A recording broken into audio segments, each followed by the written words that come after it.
Happy Devils Thursday. This is At The Point.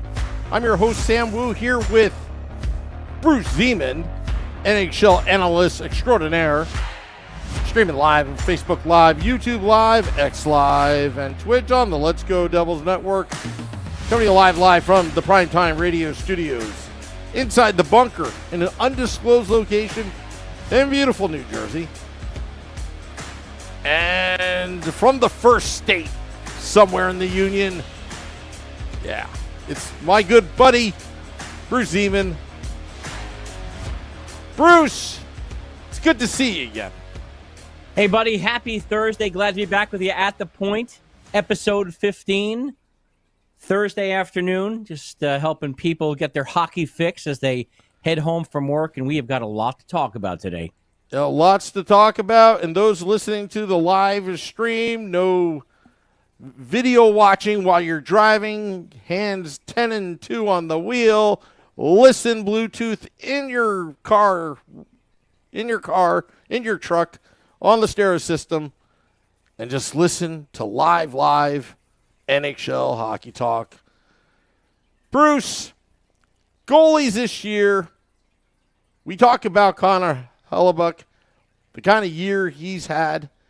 But there have been surprise goaltenders this year throughout the NHL. And I'm sure you've got a couple on your list that you want to talk about who's done very, very well. Yeah, and I'm glad you brought that up, Sam, because goaltending wins championships along with defense. And I happen to think that it's one of the most difficult positions on an NHL team to fill because they take longer to develop. They're kind of quirky. Goalies are kind of crazy. They do weird things, some of them. They've got weird habits. We have some goalies, you know this, Sam, in the past that talk to the goalposts. They do crazy stuff like Patrick Waugh. Patrick Waugh did it. I believe Ron Hextall did as well. He had a love-hate relationship with the goalposts. What about Ed Belfour? I mean, we could have a whole podcast on crazy goaltenders. Yeah, and it's very unusual, too. You know, in today's new NHL, if you go back, I don't know, maybe 20 years or so, when you and I were kids, right? That sounded almost believable. But when we were younger, you did not hear so much of goaltenders being all warm and fuzzy with their backup. And, you know, you mentioned Ed Belfour. He had a reputation for being a little bit frosty with his backups. Yeah, and even Patrick Waugh as well. I mean, Marty Brodeur is well documented. Team Canada, I believe, Nagano, 1998. Patrick Waugh wanted all the playing time. He was rude. He was mean to Brodeur. Brodeur idolized Patrick Waugh, and we only found out till after Marty Brodeur passed Patrick Waugh's regular season wins record that he apologized and said it was his competitiveness and don't take it personally and congratulated Marty and was nice, you know, to him when he broke his record at the Rock on that wonderful Happy St. Paddy's Day game or St. Marty's game as well, because Patrick Elias also had a milestone that game. I honestly think, Bruce, you know, again, the number one goaltender, having a real true number one goaltender like that plays majority of the games is starting to become extinct in the NHL with a lot of teams going with tandems. But when you look at Connor Hellebuyck and you look at some of these other Shesterkin, well, not so much Shesterkin this season, but in, you know, years past, the last few years, it's rare to find that number one goaltender that can carry 90% of the load. And when you find one that can carry a large percentage of the load, first of all, you're going to pay him. We've chatted about that. But one of the things I think we've seen in today's NHL, and the Rangers are doing it, the Devils are doing it, they've got a number one, and then they've got a backup that could be a 1B, a 1C. But again, if you take a look at the Rangers, they've started to right the ship a little bit. But, I mean, they've got Jonathan Quick, who played incredibly well last year. A couple of rough patches this year, but he's still a very valuable member of the team. And with New Jersey, we're seeing what Jake Allen is doing in Jacob Markstrom's absence. So you're right. The goaltending is I don't think you can overstate how important it is. But I think the days of goaltenders like Marty and how about Grant Fuhr? Back in the day, I think there was one year, I think he played 79 games for the St. Louis Blues, 79 or 77. I think it was 79. I believe that was when Mike Keenan was the coach. But, those days I think they're gone for a number of reasons. But the first and foremost being, I think the money that the teams have invested in these players, you can't have a $14 million goaltender be out. Well, yeah, the salary cap era has changed the dynamics of the game, obviously, but also the speed of the game, the skill of the game. I mean, it is fast. It is, video games has also, altered the NHL as well. I swear to you, in EA Sports, because you look at these young kids, the Gen Z kids like Jack Hughes or Zegras, they are making moves that were like unknown 30 years ago. Obviously, equipment, technology has changed. The skates, the blades, everything about hockey has changed. And, and the goaltenders, well, have you noticed they've gotten bigger, bigger, and bigger in the last 40, 50 years? That it's now common to have a 6'5" goaltender in net. It used to be you have one or two, but look at Chico Resch. He was a tiny Pete Peters back in the day. They weren't exactly big goaltenders. Chris Terreri, Alain Chevrier, if you want to go back, deep into Devil's lore. But, again, the bigger the goaltender, the more net that they take up. And it's such a challenging position, and that position has changed over the years too. There's so much more science. When I was a teenager, they didn't have computers on the bench. So if, a player makes a mistake, that, he can be handed a tablet and you can see what he did wrong right away. You had to look at it the next day if they had film or whatever. But I mean, the game is just so different now, and goaltending is just such a key component of that game. Totally. And just so much the game has changed. But I think a lot of it is the salary cap. If you notice, some teams like to go to 1A and 1B because they don't want to put all their eggs in one basket. There's a risk there. Risk of injury, risk of going on a slump. Who do you go to? You can only draft so many and put them in an NHL setting. But let's get back to the topic. Surprise goaltenders. I think before his injury, I think Jacob Markstrom was a surprise because I didn't think he'd be that good coming to New Jersey Devils because, the Devils had to rebuild their defense. We all know that. He's coming from Calgary, 36 years old, having the career year up until the injury. I think it was a career year, to be honest. But he's playing very, very well. Goals against average is on par, being elite. Save percentage, not so much compared to Connor Hellebuck, but he's getting the wins. And he's been steady in net for the New Jersey Devils. I think he's honestly a surprise right now. And also, I would say as well, that's who's holding the fort with the New York Rangers as they're slumping. I would even say Jonathan Quick. Because you know what? Shesterkin has his moments this year slumping. And, the Rangers have their big slumps, looking like they may be able to turn it around now. But, after a hot start, they went to Quick instead of Shesterkin. Well, they needed to spell him a little bit to try to right the ship, because one of the worst things that you can have going on is when you've got a goalie with issues in his head. And I'm not saying he has issues in his head, but goaltending is such the mental part of goaltending is such a big part of the game. And if your head is not in the right place, sometimes you just need a break. And whether that's, sitting a game or just having someone spell you for a couple of games. And it happens with all goalies, not just Shesterkin. I mean, you can look at any goaltender, even the greatest goaltenders, they'll just have a stretch where they can't stop a thing. And they need to take a break. But, if you're looking, in my opinion, some of the goalies that have stood out this year, and we talked about this earlier this week, Logan Thompson, the Washington Capitals, 23-2-3 on the year. Certainly a Vezina Trophy candidate. Also, you look at Philip Gustafson in Minnesota. He's 20-10. He's playing very well too. And I think you're right about Jacob Markstrom. I think that I don't know if it was a surprise to me. I thought he was going to have a good year, but I think he's very motivated after coming over from Calgary. You know, the delay in getting him here was very well documented. We've talked about that. I think he's happy to be here, and I think he wants to, you know, in his own way, kind of stick it to Calgary and say, here you go. Yeah. I think so. Are there any other goalies that have surprised you so far this year? Yeah, I mean, I don't know if I would say it's a surprise, but I mean, Hellebuck, you mentioned him. I mean, we all knew he was going to be good. But I mean, in the 40 games that he's played, I mean, he's 31-7. And I mean, those are crazy numbers. Those are just crazy numbers. Yeah. And, you know, I mean, I think he's going to win the Vezina again this year.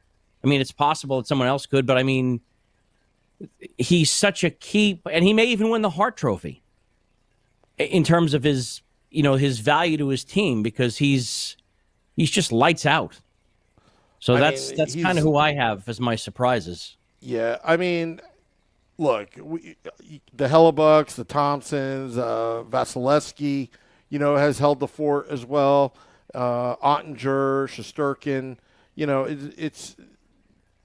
they're great goaltenders, but you know, from a surprise standpoint, you know, what do you think about Joseph Woll from Toronto or Jeremy Swayman? He certainly stepped up after Stolarz got hurt. And, I mean, Stolarz really came in there and had solidified the position there, and Woll came in, and he's doing all these great things. I mean, the Toronto Maple Leafs, I think everybody thought were going to be good, but the goaltending has always been a little bit of an issue for them. And hopefully they've got that nailed down this year, and we'll wait and see, because everything seems to have gone right so far for Toronto, knock on wood. I mean, if you taking the goaltending out of this for a second, going on a little bit of a tangent, I mean, Mitch Marner has been on a tear up there.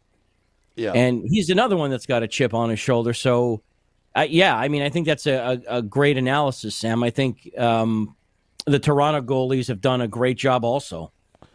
Yeah, you know, you got Talbot, you know, Bennington, Merzlikins, Urson. I mean, some of these guys have had some pretty good games this season, you know, holding the fort, mining the net.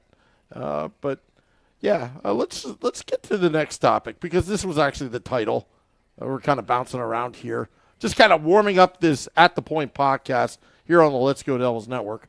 Utah hockey names. All right, so today, Bruce, coincidentally, I got a crash course of legal trademark, how things work today. I'm not a lawyer, so I just want to specify that to the crowd. But, I started to learn a couple things about trademarks to prepare for this podcast. And the Utah Hockey Club had the Utah Yetis rejected by the trademark office. Now, Select the Boy says in the YouTube Live, that statement canceling out the Yeti's name is ridiculous. How does anyone get confused by the Yeti Cooling Company and Yeti hockey team seriously? I can answer that question. But remember, I'm not a lawyer. But I did some research today. Do you want to know, Bruce? I have my own opinion, but I want to hear yours first, because yours is probably better. Yes. You know what? I should have. Oh, it would have been great if I queued up the Law and Order theme song. Let me do that right now. Let me find that song real quick, because, you know, as I get into my legal eye. But let me hear yours first. Well, I kind of think that the front office of the Utah Hockey Club always wanted it to be the Utah Hockey Club. And I think that they put that out there. And again, maybe this is a conspiracy theory. I don't know. And I agree with the listener that said that. I don't really know how you can confuse them unless the other company wanted some money. I mean, again, I hate saying this all the time, but, you know, I was in the league. I can tell you that everything they do is about money. So if that company, and I don't know how much money the Yeti company makes. I'm making this up. They rip us off, I can tell you that much, but go ahead. I know, I have one right here. Yeah, I don't know what's so special about it, but hey, you know what? I'm a sucker. I get ripped off every time. Well, when they sponsor this podcast, I'll show their product on the podcast. But Oh, yeah. sorry, a little dig there. But so if they're a $50 million company, if the NHL, which is a multi-billion-dollar conglomerate, if they said, "Hey, listen, we'll give you a $10," because what they were doing, and let me just take a step back here. When the patent office rejected their trademark request, what they did is they went to the Yeti company to try to get what's called a coexisting agreement. In other words, they would both use it, and there's stipulations and everything, and they couldn't agree on that, which is why they took a step back. But now the three choices, which we're going to go over in a minute, I don't like at all. I don't like them at all. All right. You thought you made a statement in there, and maybe my little theory. Let me tell you my research, but Go ahead. I got to play this, though. All right. Sam Wu, the attorney, or fake attorney. I'm not a real attorney. This is what I think happened.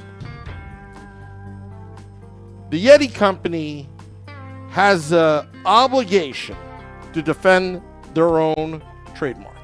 Of right? course, they do. Yes. Because once you register trademark through the U.S. Trademark Office, Patent Office, whatever you want to call it, it's the onus on you that owns the trademark to defend it. And I think that's what happened in this case. They couldn't come to an agreement, obviously, because that part I didn't know. But I think the Yeti company felt strongly they didn't want to get involved. They have a simple business, and they don't want any of this mess. Hold on a second. I got to interrupt you. Breaking news, and this is from, let me just make sure I give credit where credit is due here. I believe this is from BleacherReport.com. This is breaking. We had the three names that were the finalists. As of 9 minutes ago, the Utah Hockey Club now just added back the Utah Outlaws as a team name following some negative fan feedback. Wow. Let the fans speak. So I was on their Facebook page this afternoon. I was looking at it, and the feedback was not good. No bueno. People hated the finalists, which we're going to talk about in a second, and everybody was like, what the heck happened to the Outlaws? And so when a name that's really popular by the fans doesn't get picked, all the conspiracy theories started, and a lot of them have to do with what I just said. A lot of people have commented, and I thought this before I even read it, that, the Utah Hockey, listen, they've got the jerseys, they've got their branding and everything, which people seem to like. I mean, they do have pretty sharp jerseys. Why reinvent the wheel? At least right now. But I had the same feeling with the Washington Football Club. I hate that name too. You know what? But I'll tell you, sometimes less is more, and that's simplicity and genericness, because there's so many wild names out there. Again, I have my opinion, you have yours. We're stating our points here. But the big one, I believe, is on the list. I'm a big fan of the Utah Mammoths. I hate it. I'll tell you a reason why. The mascot, if done right, would be awesome. Oh, he would be. Or she would be. Yeah. And you could say, fear the tusk. You could. And then you'll have, remember those thunder sticks? You'll have tusks going around in that odd shape. Another thing for Utah to sell at the arena, that's probably $48. Yes. So that was mine. I like Outlaws. I do. Again, I just like the Utah Mammoths. You can make I don't know, what does a mammoth sound like? You can make those noises like the Florida Panthers when they score a goal, and you have the in the background as they're playing their goal song. You could do the same thing with a mammoth. Mammoth equals big. Big. It's brandable. It's marketable. That's just me. Well, guess what? The story was just updated, so we got to change the segment a little bit because now the three finalists, which I guess I should have given a minute ago, the Utah Hockey Club, the Utah Outlaws, and the Utah Mammoth, the Wasatch Mountains, the whatever the Wasatch thing was, that's gone. And that was replaced by the Outlaws. The team, this is a quote from Bleacher Report. The NHL's newest hockey team said that the fans made it clear that the Outlaws should be considered over the Wasatch, a Utah mountain range. So, and again, that's from BleacherReport.com. I want to give them credit for breaking that story. But well, you know what? The fans spoken. I mean, Utah, you know, again, from what I understand, I don't know. Maybe they thought Outlaws was a little edgy. They didn't want to offend anybody over there. Let's just put it that way. But now the fans have spoken. They brought it in because the fans, they listened to their fans. They got the feedback. You know, you got to think and put your mindset of how a lot of these, like, to me, you know, corporate marketing people think, because everybody's just trying to find, you know, just like find the great name. But, right. You know, this is, you're starting from the ground up. In all fairness with the Utah Hockey Club, okay, they bought a distressed asset in Arizona that just didn't work. They're trying to make things work. They're putting things together. They're trying their best to be thoughtful, practical, pragmatic, whatever. But they're also, you know, you've got a lot of people from Utah that want to have a say in it. Now, when the New Jersey Devils were picking their names, I don't know if you remember, Bruce. I was only 4 years old. I voted on it. Oh, I yeah? voted on it. Yep. Oh, yeah? Did you vote for the Colonials?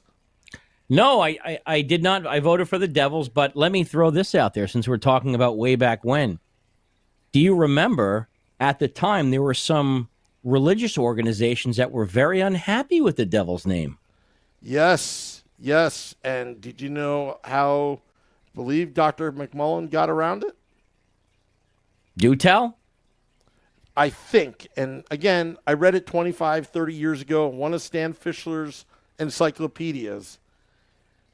I think Dr. McMullen redefined the word devil as more of a clever or eccentric type figure, not as an evil figure. I mean, it makes sense. And I know this has nothing to do with our podcast today, but I am not a big fan of changing team names. I'm not a big fan of doing that. I remember, and I mean, I don't know how old I was. I can't. So what was that, 82? 81, 82. Yep. 81, 82. So I was 8.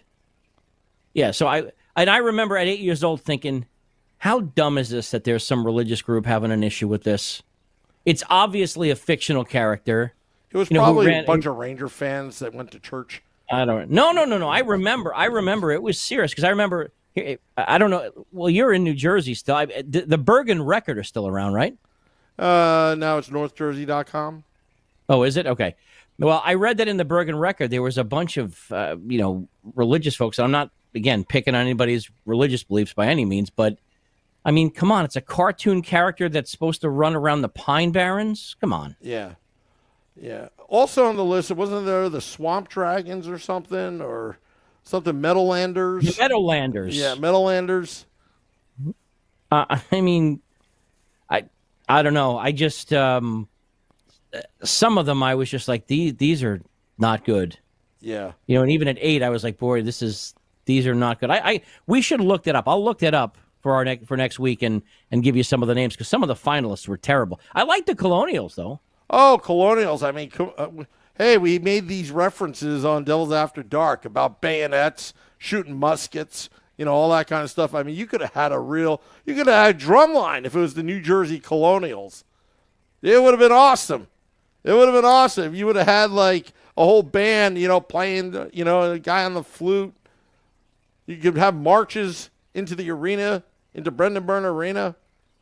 Well, some people might not like that, though. You have to keep in mind that, again, a lot of, and I can't remember where it was, so I wouldn't swear on this, but if I remember correctly, there were some teams that were named the Colonials that people were all up in arms about because it did certain things to, I don't know.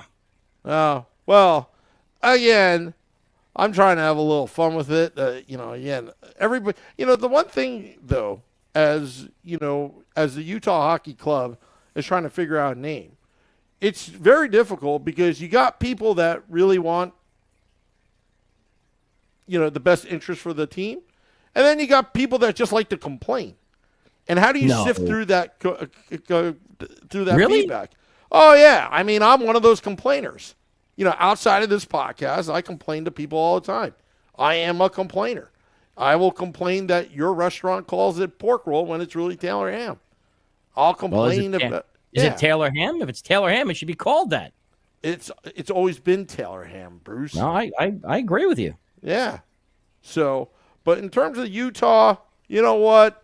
Good on you. At least listen to the fans. Nobody's perfect, but at least you give what the fans want.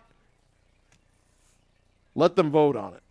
But you got to give them that. You're right. You got to give them that, and kudos to them for listening to what the fans are saying.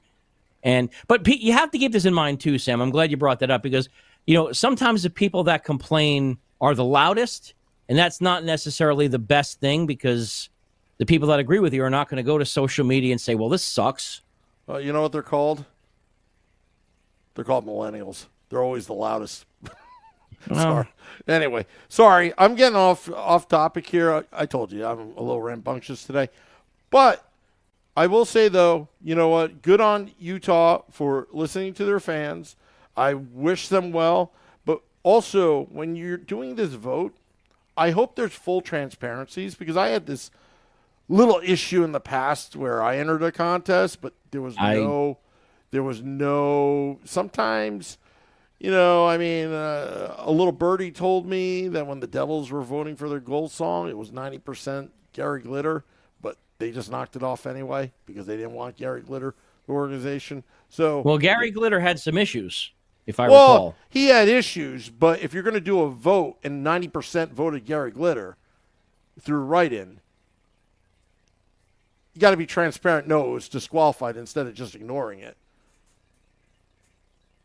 Yeah, no, you're, and I know the contest you're talking about, and I voted for you. Oh, that one? Yeah. I mean, I would love to see the internal emails there. Again, no conspiracy theory. Just saying. Just hope the Utah Hockey Club is transparent with their voting and showing giving what the fans really want, not just some corporate marketing so-called guru on their employee roster. Moving on, Bruce. Let's see here. NHL salaries. That's it. Sorry. Again, phone went dead. NHL salaries. Who will be the first $20 million a year player in the NHL? Salary cap's going up.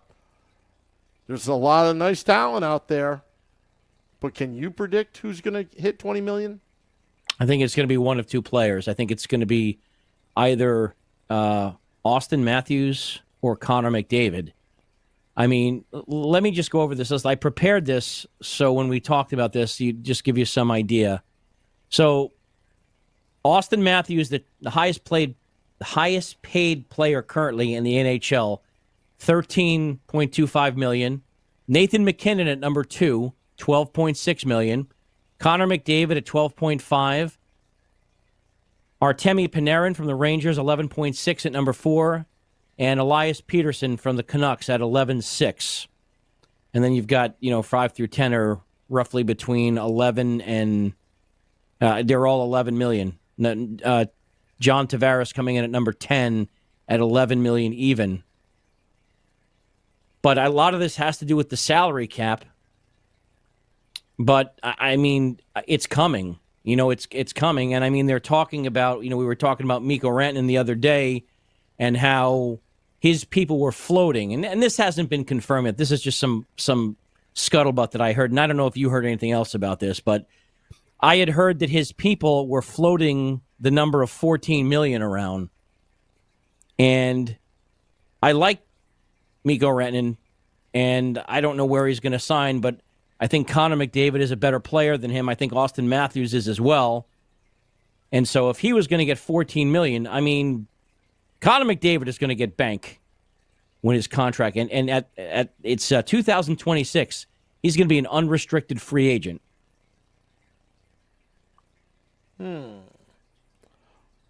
This is what I got to say. Out of all those in the group, possibly Nathan McKinnon, and I'll tell you the reason why.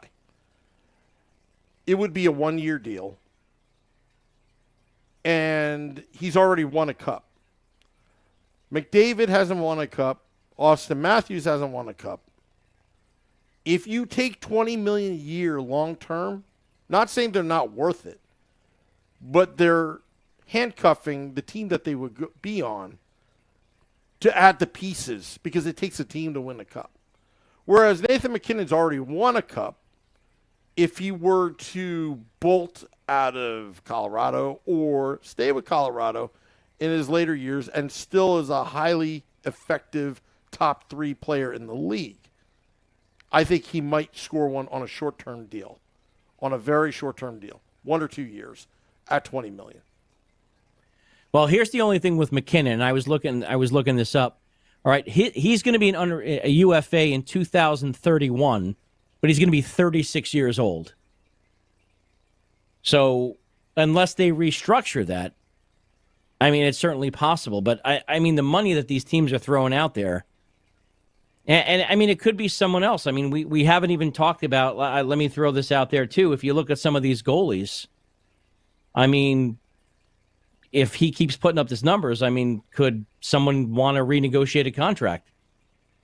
I mean, I have to look this up. I don't remember what it is off the top of my head, but I mean, if Hellebuck keeps putting up these numbers, what if he goes to Winnipeg and says, I want to renegotiate this?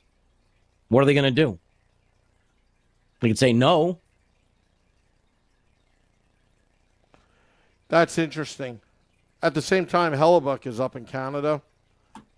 The real money is in the United States. I don't know if the currency, if everything is all in USD when they announce these contracts, like, you know, how many years or whatnot, or is it just in USD, but it's different in Canadian dollars? I don't know how they do that. I should probably do some research on that. Or the player does not play in the league yet that will get the $20 million a year contract. I mean, you're going to have to look at Connor Bedard, you know, as one that might get it 5 to 7 years from now. It just all depends. It's hard to predict who would be the first $20 million a year player. Well, let me just throw this out there. Hellebuck is signed with the Winnipeg Jets through 2031, 2032, at which point he'll be 38 years old. So, and his AAV right now, given the numbers that he's putting up, $8.5 million, that's a steal. Yeah, who would have ever thought? I mean, we all thought that was a huge risk, possibly well, on the back nine it of his still career. Could be. I mean, if God forbid he hurts a knee or a groin or something like that, because with regular players, meaning a skater, that's something that you take a couple of months off, maybe you miss half a season, but with a goalie, you do something to your groin, you're done. Yeah. Exactly. So I mean, you're done. A lot of goalies don't come back from that. They're never the same. Agreed. Speaking of goalies, that's out. Jacob Markstrom out of the Four Nations tournament. Blessing in disguise for New Jersey? I think it is. I've never been a big fan of these in-season tournaments. I know people want to see them, and I get it. You want to see your favorite players play for your team and play for your country. I totally get that. But, I mean, pick a team, pick a player. You have, God forbid, Connor McDavid blows out his knee playing in the Four Nation thing. I mean, after it's over, no one cares about that tournament. They really don't. And so if you lose your opportunity to win the Stanley Cup because I'd rather have a healthy Jacob Markstrom come playoff time, and I would take a Stanley Cup over any of those other things. And I think most of the NHL players would too. I could be wrong, I guess, but I mean, would you rather have a Four Nations gold medal or the Stanley Cup? I think most of the players are going to take the Stanley Cup. Yeah, I mean, it's really the only other championship other than Stanley Cup, I would say, is gold medal in the Olympics, in the Winter Olympics.